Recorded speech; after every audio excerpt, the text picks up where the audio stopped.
Who did this to you? The Mafia boss found his former maid left for dead rain does not fall in this city. It waits.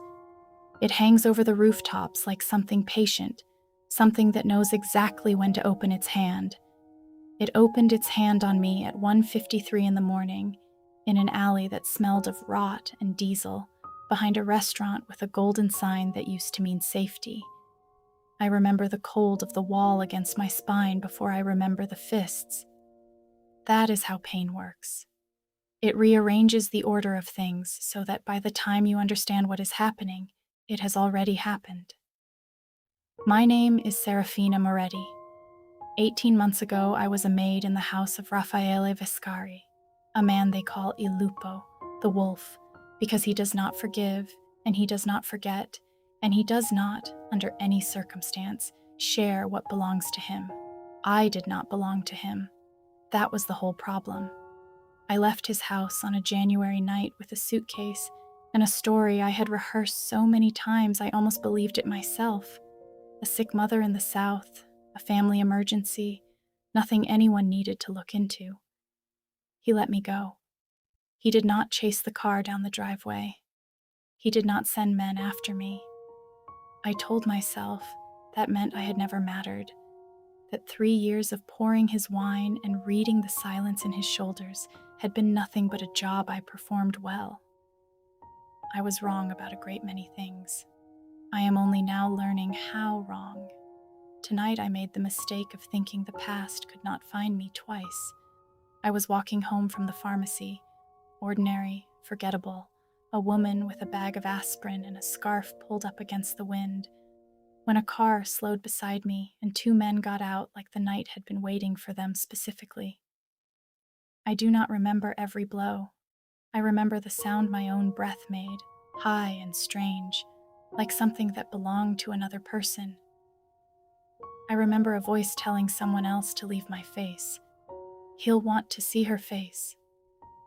And I remember thinking, with the strange clarity that comes right before the body gives up, that someone had planned this. Someone had planned this for a very particular audience. Then the men were gone, and I was alone with the rain and the trash bags, and the golden sign glowing red through the blur in my one good eye. I do not know how long I sat there before I heard the second car. I knew his footsteps before I saw him. 3 years of listening for them through marble floors had carved the rhythm of his walk into some animal part of my brain, and even half-conscious, even bleeding, I knew. That is Raphael. He came around the dumpster like something summoned rather than arrived. Black coat, hands that had killed men and had also once held my wrist so gently I thought I had imagined the whole thing until I felt the ghost of it for a week afterward. He stopped 2 feet from me and did not move for a long moment, and in that stillness I understood that I was watching a man recalculate the entire architecture of his own control. Then he crouched. His hand came toward my face and stopped an inch from my cheek, hovering, as if he thought touching me might finish what the men in the alley had started. Who did this to you? His voice was so quiet I felt it more than heard it, a vibration low in my chest where fear usually lives. It was not really a question. Questions leave room for the answer to change something. This left no room. This was a sentence already being carried out, a verdict handed down before the trial had even begun. Behind him, 2 of his men stood under the restaurant sign, and I watched one of them reach toward his jacket out of pure instinct, the way a soldier's hand moves before his mind catches up. Raphael did not look away from me. The whole ruined world had narrowed itself down to the 6 inches between his palm and my bruised skin. I opened my mouth to answer him and found that I had no answer. I had seen the men who hurt me. I had heard the words they said, but I had not seen the man who sent them, and some cold, clear part of me, the part that had learned to survive in his house long before I learned to love it, understood that the truth of tonight was going to be far worse than 2 strangers in an alley. Someone close enough to know exactly where I lived. Someone who knew exactly which wound would bring the wolf running. Someone who wanted him exactly here, exactly like this, exactly now. I did not know yet that the person who orchestrated the worst night of my life was standing inside his circle of trust, close enough to hand him his coat, close enough to warn him if he ever thought to look the wrong direction. I only knew that his hand was still hovering over my cheek, and that I had missed that hand more than I had ever let myself admit, and that whatever happened next was going to cost someone their life. If you're already leaning forward, good. This is the kind of story that gets worse before it gets beautiful, and I promise you it gets both. Hit subscribe before the truth starts unraveling. You won't want to walk in late. Would you have told him everything in that alley? Or would you have waited until you understood who you were really accusing? Before the alley, before the 18 months, there was a house on a hill with iron gates and a household staff who spoke to each other in whispers, because Raffaele Viscari did not like unnecessary noise. I arrived there at 22 with a letter of recommendation and a spine I had built out of necessity rather than confidence. My mother had raised me on the idea that dignity was the one thing poverty could not take from you, and I clung to that idea the first morning I stood in the Viscari foyer, waiting to be told what I was worth. The house manager, a severe woman named Agata, walked me through my duties in a voice that made clear I was replaceable. Linens, tea service, the study. Never enter the study when the door is closed. Never touch the papers on the desk. Never speak unless spoken to. I nodded at all of it and thought I understood the rules. I did not yet understand the man the rules were protecting. Raphael was 34 then, 4 years into running the family after his father's death. A death the newspapers called a heart attack and the household called something else entirely, in the same hushed voice they used for the study door. He moved through his own home like a man auditing a property he did not trust. He barely acknowledged me for the first month. I was furniture that occasionally brought coffee. The night everything shifted, I was 22 years and 4 months old, and I found him alone in the study with a bullet lodged in the wall behind his desk, and blood at his temple that no one else had noticed yet. I should have called for Rocco, his bodyguard, a broad, quiet man who treated silence like a language of its own. Instead, I found myself crossing the room with a damp cloth, kneeling by his chair, cleaning the wound before either of us had decided whether I was allowed to. He let me. That was the part that undid me. Not that I touched him. I touched him because someone had to, because the alternative was watching a man bleed in silence. But that he let me. Raffaele Viscari, who trusted almost no one within these walls, sat still under my hands and watched me with an expression I did not yet have the vocabulary to name. "You're not afraid of me," he said. It was not quite a question. "I'm afraid of everyone," I told him. "You're simply not the worst of them tonight."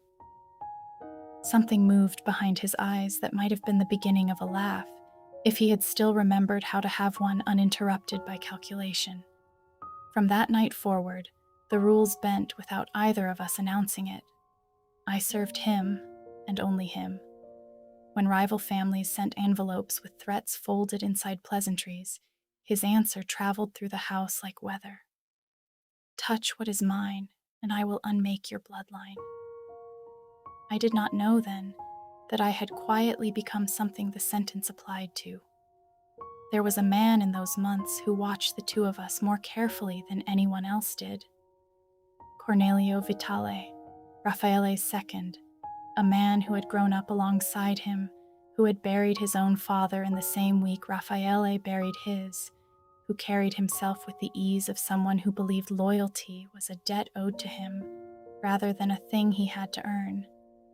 Cornelio was kind to me in the particular way powerful men are kind to people they have already decided don't matter. He brought me small gifts. He asked about my family. I thought, foolishly, that this was decency. I did not yet understand that Cornelio watched Raphael's growing attention to me the way a man watches a crack spreading across a dam he built with his own hands. The winter night that changed everything began with nothing more than an empty wineglass. I reached for it across the desk and Raphael caught my wrist. Not hard, not a warning, just a hand closing gently around the place where my pulse lived, thumb resting there as though he were counting my heartbeat to make sure it was real. Neither of us moved. Rain hit the windows in long, unbroken sheets. I remember thinking, with something between terror and relief, that I had finally found the edge of the version of myself I understood, and that whatever came next would require becoming someone new. He released me and walked away as if the moment had not happened. 2 weeks later, Agata came to my room at dawn with an envelope of cash and a car already idling in the drive, and told me my services were no longer required, effective immediately by direct instruction.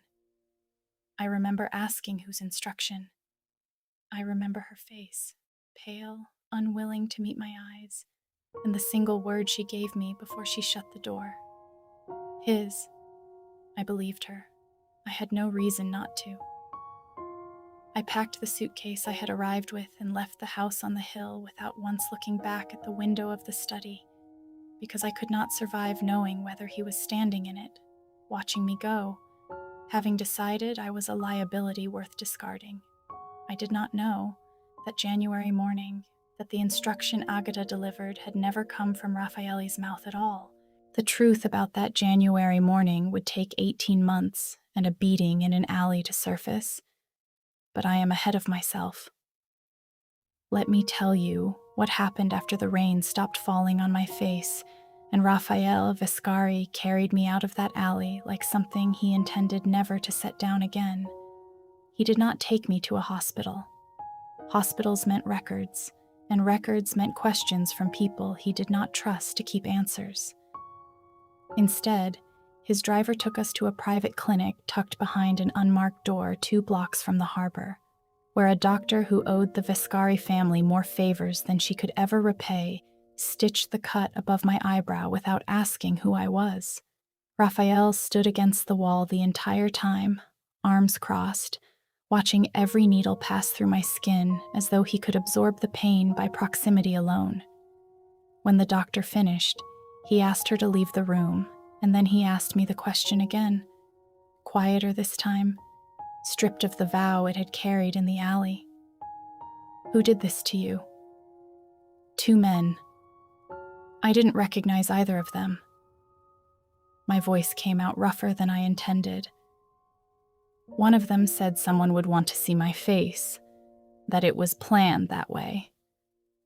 His jaw tightened in the particular way I remembered from 3 years of watching him receive bad news. Planned by whom? I don't know. And then, because the silence between us had already grown too honest to fill with anything smaller, I don't understand why you came. You were photographed and sent to my private line at 2 a.m. He said it flatly, a man reciting a fact he had not yet allowed himself to feel. Someone wanted me standing exactly where I was standing tonight. I intend to find out who, and I intend for them to regret it slowly. And me? I asked. What happens to me now? He looked at me the way he used to look at a ledger with numbers that didn't balance, searching for the discrepancy, refusing to move on until he found it. You come with me. Whoever did this knows where you live, knows your routine, knows enough about your life to use you as bait. You are not safe alone, and I am not in the habit of leaving loose ends where men can find them twice. I told myself the word he used, loose end, was meant to sting less than it did. I told myself I had built an entire life without him and did not need his gates or his guards or the particular safety of being owned by a man everyone else feared. But my ribs ached with every breath, and my apartment suddenly felt like a box someone had already mapped the exits of, and when his car pulled up outside the clinic, I got in without further argument. The compound had changed since I'd last seen it. New cameras along the perimeter wall, a second checkpoint at the inner gate that hadn't existed 18 months earlier. Rocco met us at the door, older around the eyes but otherwise exactly as I remembered him, and something in his face when he looked at me, a flicker of grief quickly suppressed, told me he, at least, had never believed I left willingly. Serafina. He said my name like an apology he'd been holding for a year and a half. I was given a room 2 doors from Raphael's, not the servants' wing where I used to sleep, but a guest suite with its own balcony and a lock on the inside of the door, which felt in that moment like the most deliberate kindness anyone had offered me all night. A woman I didn't recognize brought clothes that fit as though someone had guessed my size correctly on the first try. There was a tray of food I didn't touch, and a glass of the dark wine Raphael used to drink after violence, poured for me instead of him, as if the household staff had simply picked up an old habit exactly where it left off. I sat on the edge of the bed and understood, with a clarity that frightened me more than the alley had, that I had walked back into a version of my old life without any of my old certainty about my place in it. I had spent 18 months building a story where Raffaele Viscari let me go because I had never mattered enough to keep. That story could not survive a man who drove through the rain at 2 a.m. because a stranger's photograph of my bleeding face was intolerable to him. Somewhere in this house was the answer to who sent that photograph. I intended to find it before it found me again, and some quiet, traitorous part of me already suspected the search would end somewhere I did not want to look. Engagement question. What would you do? Accept the safety of the man who may have let you go once already, or run and take your chances with whoever is hunting you? Tell me in the comments before Act 4. My younger brother, Tomas, called me 2 days into my stay at the compound, his voice thin with worry because I had missed our Sunday call. And Tomas noticed everything, always had, ever since our mother died and left the 2 of us to raise each other in the gaps between shifts and rent. "Where are you?" he asked. "The landlord said men came asking about you. Sarah, what's going on?" I had never told Tomas the whole truth about the Viscari house, not the danger of it, not the way my heart had rearranged itself around a man I was never supposed to want. He knew only that I'd worked for a wealthy family and left abruptly, and that the money I'd been sending him for his tuition had thinned out considerably since. I could not tell him now, over a phone that might not be secure, that the men asking about me were connected to the reason I'd been beaten in an alley 2 nights earlier. "I'm safe," I told him, which was true only in the most literal sense. "I need you to stay with Marco's family for a while. Don't go to the apartment, please, Thomas." He agreed reluctantly, the way 19-year-olds agree to things they intend to argue about later. And when I hung up, I found Raphael standing in the doorway of the sitting room, having clearly heard enough of the conversation to understand its shape. "Your brother," he said. "Thomas. He's in his 2nd year at the university in the city. He doesn't know anything about any of this, and I need it to stay that way." Raphael was quiet for a moment, and I recognized the particular stillness that meant he was already assembling a plan. "Give Rocco his address. I'll have men watching the family he's staying with by tonight." "I didn't ask you to do that." "You didn't have to." His eyes held mine, steady, unblinking. "Whoever wants you frightened enough to talk will look for every lever they can find. Your brother is a lever. I'm not going to let anyone pull it. I wanted to refuse the offer on principle. Some stubborn, wounded part of me still needed to prove I could protect what was mine without his help. But principle is a luxury for people whose brothers aren't potential collateral in a war they don't know exists. I gave Rocco the address that afternoon. 3 days later, the protection nearly mattered. 2 unfamiliar men were seen circling the block near Marco's family's building, asking a neighbor questions about Thomas's schedule with a casualness that fooled no one who was actually watching for it. Raphael's men intercepted them before they got close enough to do anything but ask questions, and though the men vanished into the city before Rocco could bring them in for answers, the message was unmistakable.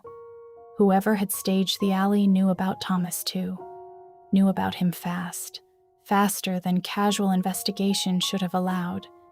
That detail sat wrong with me, the way a crooked painting sits wrong on a wall.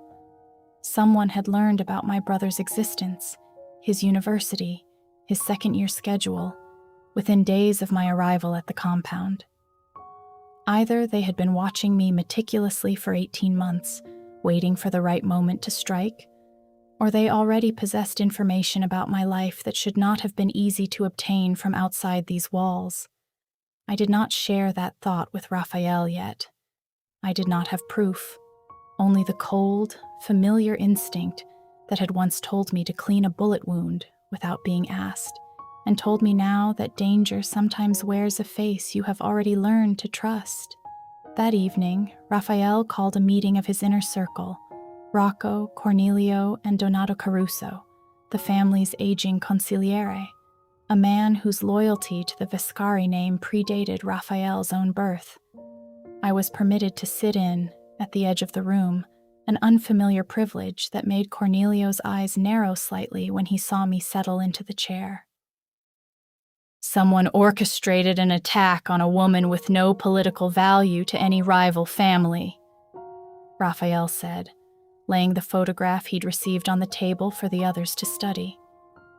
Sent to my private line, at an hour meant to ensure I'd act on instinct rather than caution. That is not the work of an outside enemy testing my reach. That is the work of someone testing how I break. Cornelio studied the photograph with an expression I would have called concern if I hadn't spent 3 years learning to read the difference between his concern and his calculation. Salvatore Greco's men have been aggressive lately. This has the shape of his provocations. Humiliate you publicly, draw you into a war he can frame as your overreaction. Perhaps, Raphael said, but his eyes stayed on the photograph a moment longer than agreement required. Or perhaps someone wants me looking at Greco instead of somewhere closer to home. Across the table, Cornelio's hand, resting flat against the wood, went very still. So briefly, so completely ordinary, that I might have imagined it entirely if I hadn't spent 3 years learning exactly how this man's stillness worked. The house held its breath differently at night than it did during the day, and I had forgotten, in 18 months away, how well I knew the particular quality of its silence after midnight, the settling of old floors, the distant murmur of guards changing posts, the way sound traveled up the east staircase from the study below. I woke at 2 a.m. to that silence and found I could not fall back into sleep. My ribs ached in the place the men in the alley had struck hardest, and my mind kept circling back to Cornelio's hand, going still on the table, a detail so small I might have been inventing significance out of nothing. I got up, pulled a robe over my nightclothes, and went looking for water, and something more honest than water, which was simply the desire to not be alone with my own suspicion. I found Raphael in the study instead, exactly where 3 years of memory told me he would be at that hour, a glass of dark wine untouched at his elbow, papers spread across the desk in the low light of a single lamp. "You should be sleeping," he said without looking up. "So should you." That earned me a glance, brief and unreadable, before he returned to the papers. I stepped further into the room, close enough to see they were financial records. Shipping manifests, ledgers, the unglamorous architecture beneath the violence everyone assumed defined his world. "Looking for the money trail," I said. It wasn't a question. 3 years in this house had taught me the shape of his methods, even when I hadn't been permitted to understand the specifics. Whoever paid those men in the alley left a trail somewhere. Cash doesn't move invisibly, not even in this business.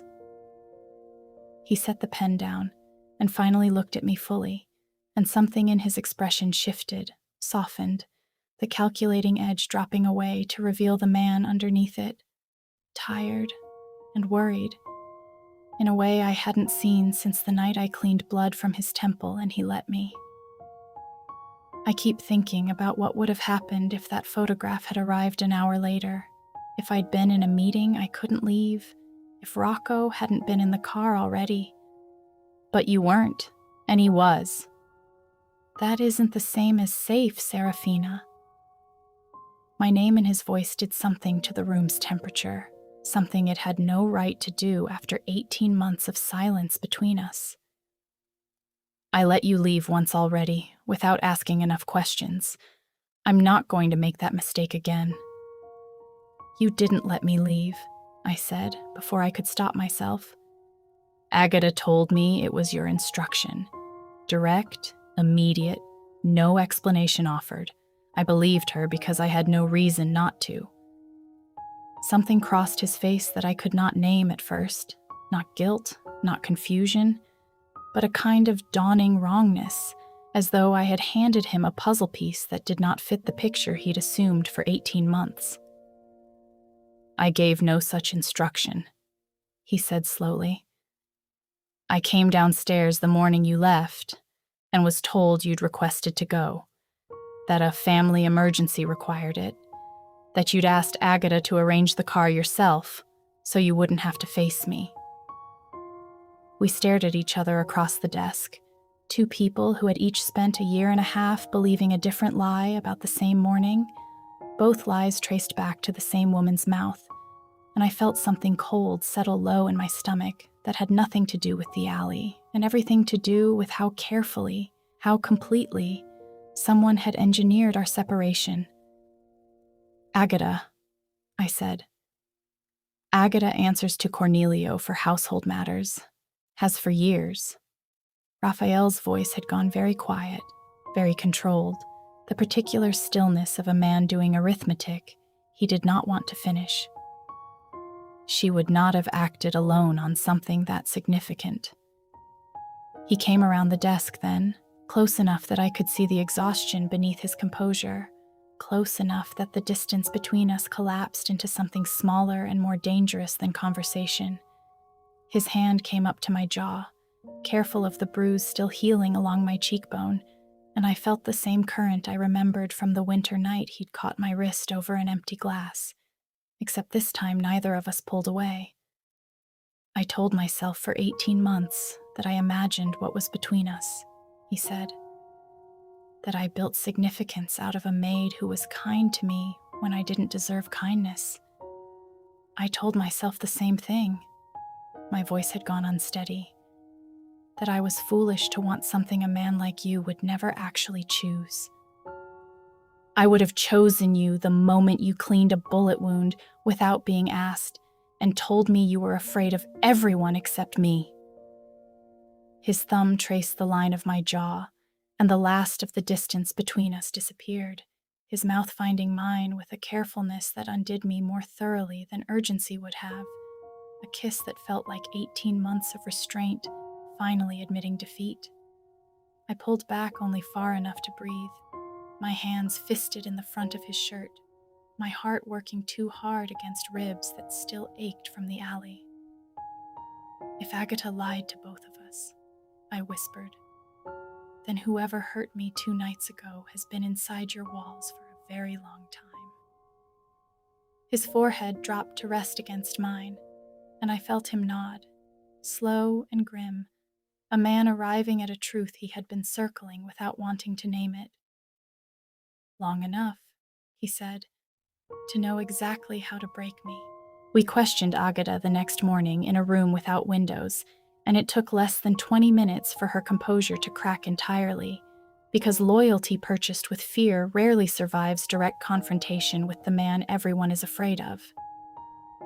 He said it was to protect you both, she said, twisting her hands in her lap, unable to meet Raphael's eyes. Cornelio said the household was noticing things, the wine glass, the way you watched her, and that if word reached rivals that the boss had a weakness, they would use her against you before you'd even admitted to yourself what she meant. He said sending her away quietly, with money, with a story neither of you would question, was the only way to keep her safe from what your enemies would do to her once they understood. And you believed protecting me required lying to me, Raphael said, his voice flat with a controlled fury that frightened me more than shouting would have. He was your father's man before he was yours. I trusted him the way the whole house trusted him. Agatha's voice cracked. I didn't know he intended anything beyond sending her away. I swear to you, I didn't know about the alley. I believed her, watching the genuine horror on her face as she said it. She had been a tool wielded without full knowledge of the design, and I understood with an ache that surprised me that Cornelio Vitale had spent 18 months building a lie so complete it required the sincerity of people who believed they were doing something kind. Why now? I asked, when Agatha had been let out, when it was only Raffaele and me and the cold weight of what we'd learned. If he wanted me gone 18 months ago, why bring me back into it with an alley and a photograph? Why not simply leave me gone? Raphael was quiet for a long moment, and when he spoke, it was with the particular precision of a man assembling a case he did not want to be building. Because gone wasn't enough anymore. Something changed. He needed a reason to escalate, a crisis significant enough to justify decisive action, decisions that would fall to him if I were compromised. A war with Greco he could manage from behind the scenes.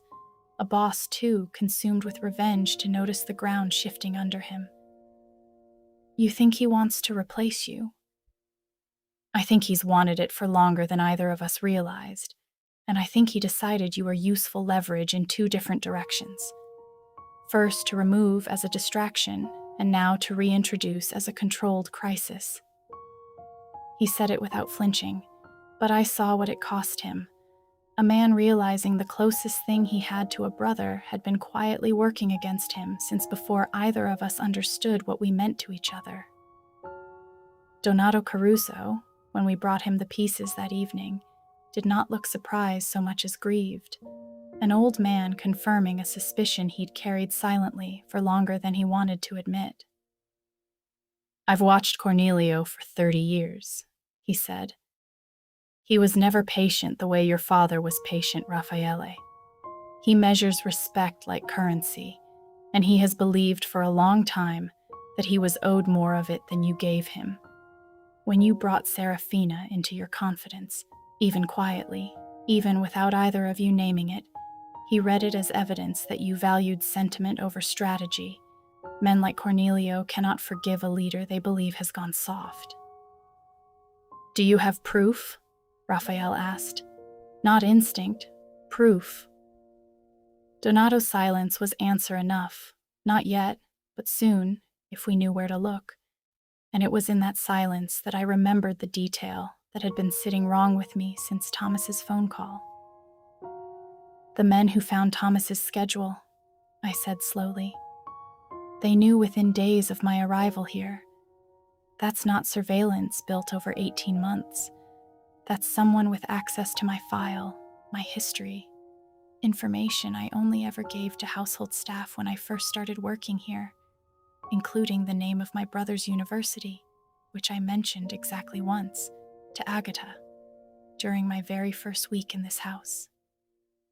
Raphaela's eyes met mine, and I watched the last piece slide into place with the terrible clarity of a man who finally understands the shape of the knife that has been aimed at him for years. Agatha's household files, he said. Cornelio has always had access to them. He never needed 18 months of surveillance. He had the information the entire time, filed away, waiting for a use he hadn't yet decided on. Knowing the shape of the enemy did not make him easier to catch. Cornelio Vitale had spent 3 decades learning exactly how the Vescari organization moved, thought, and protected itself, and a man who builds the walls does not struggle to find the doors. We moved carefully over the following days, Raphael careful not to let his suspicion show in front of the man he'd trusted since childhood, a performance that cost him more than I think he let himself admit. I watched him sit across from Cornelio at dinner, laugh at something that wasn't especially funny, discuss shipment schedules with the same measured attention he'd have given any ordinary evening, and I understood that this, the acting, the swallowing of fury, was its own kind of violence, one that left no visible mark. "How do you do it?" I asked him afterward in the privacy of his study. Sit with him, like nothing has changed. Because the moment he suspects I know, he stops making mistakes. Raphael poured 2 glasses of wine, handed me one without asking, a habit re-establishing itself as though it had never left. Right now, he believes he is still in control of the narrative. That's the only window we have to catch him doing something he can't explain his way out of. Donato's investigation moved slower than any of us wanted, threading carefully through financial records that Cornelio had spent years learning to obscure. It surfaced a name eventually, a shell account linked to payments made 2 nights before the alley, routed through an intermediary, with known ties to Salvatore Greco's organization, a payment structured to look, to any casual observer, like Greco's own doing. "He paid Greco's men to attack me," I said, staring at the printed transaction Donato laid on the desk between us, and structured it so it would look like Greco ordered it himself. "2 birds," Raphael said grimly. "He frightens you into dependence on this house, gives himself justification to push me toward war with Greco, and if anyone ever traces the money, the trail ends at a rival he'd be glad to see me destroy anyway. It's elegant. I'll give him that much." The elegance of it frightened me more than brute violence would have. A man capable of this kind of patient architecture was not a man who would panic when cornered. He was a man who would already have contingencies stacked behind contingencies, ready to be deployed the moment he sensed exposure. That fear proved accurate 3 days later, when Thomas called me in a state of barely controlled panic, saying 2 men had approached him directly outside a lecture hall, flashing a photograph of me from the alley and telling him, with chilling specificity, that his sister's safety depended entirely on how quickly certain people relocated her away from Raffaele Vescari's protection. "They knew things about you," Thomas said, his voice shaking through the phone. "About us, about Mama.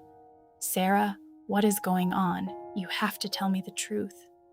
I told him as much as I safely could, enough to explain the danger without exposing him further to information that could get him killed. And Raphael had him and Marco's entire family moved to a secured property within the hour. No argument entertained on either side. But the message beneath the message was unmistakable.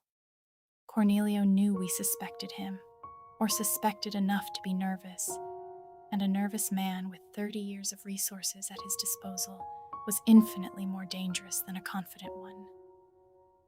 "He's accelerating," Raphael said that night, pacing the length of the study in a way I had never seen him do, composure fraying at its edges for the first time since I'd returned.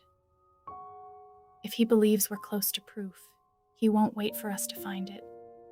He'll force a confrontation on his own terms, somewhere he controls the variables. Then we need to control them first." I surprised myself with the steadiness in my own voice, some old instinct from 3 years of navigating this house rising to meet the moment. Give him something to react to, something that makes him believe his plan is working, so he moves before he's ready, moves somewhere Donato's evidence can actually be used against him, in front of witnesses who matter. Raphael stopped pacing and looked at me for a long moment, something like pride cutting through the exhaustion on his face. "You want to bait him." "I want this finished," I said, I'm tired of being the reason he thinks he can hurt you. I'd rather be the reason he finally makes the mistake that ends him. The plan we built over the following 2 days required me to do the one thing every instinct in my body resisted: appear vulnerable, appear isolated, appear exactly like the leverage Cornelio had always believed me to be. Raphael hated it. He said so more than once, pacing, listing every way it could go wrong, until Donato finally reminded him, gently, that the alternative was waiting for Cornelio to choose the next move on his own schedule, with resources we couldn't yet counter. Reluctantly, Raphael agreed, on the condition that Rocco would be within 60 seconds of me at every moment, armed men positioned along a perimeter I would not be told the exact locations of, so that even under duress I could not accidentally reveal them. The bait was simple in design. A rumor, deliberately leaked through a household contact we knew reported to Cornelio, that I intended to leave the compound quietly the following evening, frightened enough by the danger surrounding me to disappear entirely rather than remain a target, taking with me knowledge of the financial irregularities Donato had begun uncovering. It worked faster than any of us expected. I was walking the garden path near the east wall the following evening, alone by design, when Cornelio himself appeared from the shadow of the hedge, no bodyguards visible, an intimacy to his presence that told me he had planned this encounter to feel private, even though I knew Rocco's men were watching from 3 separate positions. Serafina. His voice carried the same warm, paternal register I remembered from 3 years earlier, the voice of a man who had once brought me small gifts and asked about my family, and I felt sick understanding now how deliberately that warmth had been deployed. I heard you're leaving again. I heard you were the reason I left the first time, I said, watching his face carefully. And the reason I nearly didn't survive to leave a second time. Something in his expression shifted. Not panic, not yet, but a recalibration, a man realizing the ground beneath him had already moved. Whatever you think you know. I know Agata took her instructions from you. I know the shell account that paid the men in that alley traces back to a structure you built to look like Salvatore Greco's work. I know you've had access to my household file since the week I arrived, including my brother's university, which is how your men found him so quickly. I kept my voice level, though my pulse hammered hard enough that I was certain he could see it in my throat. I want to understand why. You knew him longer than I've been alive. Why do this to him? For a moment, something almost human moved across Cornelio's face. Not regret, but a bitterness that had clearly been fermenting for decades. I buried my father the same week Raphael buried his.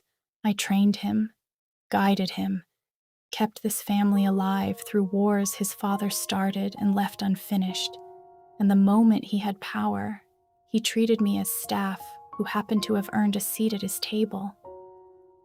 I built the foundation this empire stands on, and he was going to hand pieces of his loyalty, his trust, the things that actually matter in this world, to a maid, before he ever handed an equal share to me. So you decided to break him instead of confronting him. I decided to remind him what real strength requires. Sentiment is a door enemies walk through. His hand moved toward his jacket, slow, deliberate, and I understood in that instant that the private conversation he'd wanted was never meant to end in words. You should have stayed gone, Serafina. I gave you a clean exit once. I won't be as generous twice. You won't need to be. Raffaele's voice cut across the garden, cold and absolute, as he stepped from the shadow of the east wall with Rocco and 2 other men flanking him, weapons already drawn, Donato a few steps behind holding a folder of the evidence that would end whatever Cornelio still believed he could talk his way out of. You're not as invisible as you think you are, Cornelio, You never were. I simply chose, for 30 years, to believe you didn't need watching." Cornelio's hand stilled at his jacket, the calculation of a man realizing every exit had already been closed. And for the first time since I'd known him, I saw something that looked almost like fear settle into his face. For a long moment, nobody moved, the garden holding its breath the way the whole city seemed to hold its breath in the hour before rain. And I understood that whatever happened in the next 60 seconds would determine the rest of both our lives. "You won't kill me here," Cornelio said, though his voice had lost the warm register entirely now, stripped down to something colder and more calculating. "Not in front of her. Not without a trial the family will demand, given how long I've served this house.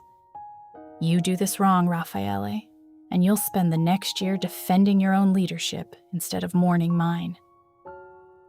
"I'm not going to kill you," Raffaele said, and something in the flatness of his voice was more frightening than any threat could have been. "I'm going to let Donato present 30 years of your service alongside 18 months of your betrayal in front of every capo who still owes you loyalty, and let them decide together what a man like you deserves. You spent your life teaching me that real power survives scrutiny. Let's see if yours does."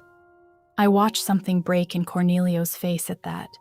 Not fear of death, which a man like him had made peace with decades ago, but fear of a slower unmaking, the dismantling of a reputation built across 30 patient years, laid bare in front of the very men whose respect he'd murdered a friendship to obtain. He lunged, not toward Raphael, but toward me, the last desperate calculation of a man who understood that I was the one piece of leverage that might still let him control the outcome. And Rocco moved faster than I registered him moving, closing the distance and driving Cornelio to the ground before his hand ever reached the gun in his jacket. It was over in seconds, the sound of it flat and undramatic against the wet grass. Cornelio pinned and disarmed, his 30 years of careful architecture ending not in violence but in the mundane efficiency of a bodyguard who had simply been faster. The trial Raphael promised took place 4 days later, in a room I was not permitted to enter, and though I never learned every detail of what was said, I learned the outcome by the change in the household's atmosphere the following morning. A quiet that felt, for the first time in 18 months, like safety rather than danger. Cornelio Vitale would not run this family's affairs again, in any capacity, and the men who had once answered to him now answered directly to Raphael. The fracture in the organization's foundation repaired not through violence, but through the clean cut of exposed truth. Salvatore Greco, informed through careful diplomatic channels that the attack attributed to his organization had been a deliberate frame, sent a formal apology and a peace offering that arrived, absurdly, in the form of an enormous crate of wine. A gesture Raphael found so genuinely funny that I heard him laugh, unguarded, for the first time since I'd returned to this house. Thomas came to visit 2 weeks later, once Raffaele was satisfied the danger had fully passed, and I watched my brother walk through gates that no longer felt like a cage, but like a wall, built specifically to keep the people I loved safe. He shook Raphael's hand with the wary formality of a 19-year-old meeting the man his sister loved for the first time. And when Raphael told him, without being asked, that his tuition was covered for as long as he needed it, Thomas looked at me with an expression that said he finally understood why I had never quite let go of this house, even from a distance, even when I told myself I had. Raffaele proposed on the terrace overlooking the garden where Cornelio's betrayal had finally been laid bare, choosing the site deliberately, he told me, because he wanted the place that had almost broken us to become instead the place where we chose each other completely and permanently. He did not kneel with rehearsed words. He simply took my hand, the same hand he had once held over an empty wine glass on a winter night neither of us had dared to name, and told me that he had spent 18 months mourning a mistake he never actually made, and that he did not intend to spend one more day pretending he could survive losing me twice. I said yes before he finished the sentence. The rain came that night, the same patient rain that had opened its hand on me in an alley behind a golden sign. Except this time, I stood on a terrace with my ribs healed and my brother safe, and a ring on my hand that had once belonged to Raphael's mother. And I understood finally that the rain in this city did not only bring danger, sometimes it simply washed the last of the old lies away and let something honest begin. Engagement question. If a love story that survives betrayal from the inside hits harder for you than any outside enemy ever could, tell me below. And if you want more nights like this one, subscribe before the next storm rolls in. Thank you for staying with Serafina and Raffaele through every twist of this one. The betrayals we don't see coming are always the ones that cut deepest, and I hope this story reminded you why. If you loved the slow burn, the danger, and the ending they finally earned, hit subscribe and turn on notifications so you don't miss the next dark, dangerous love story. Drop a comment telling me which moment hit you hardest. I read every single one. Until the next story, stay close to the ones who'd walk through the rain for you.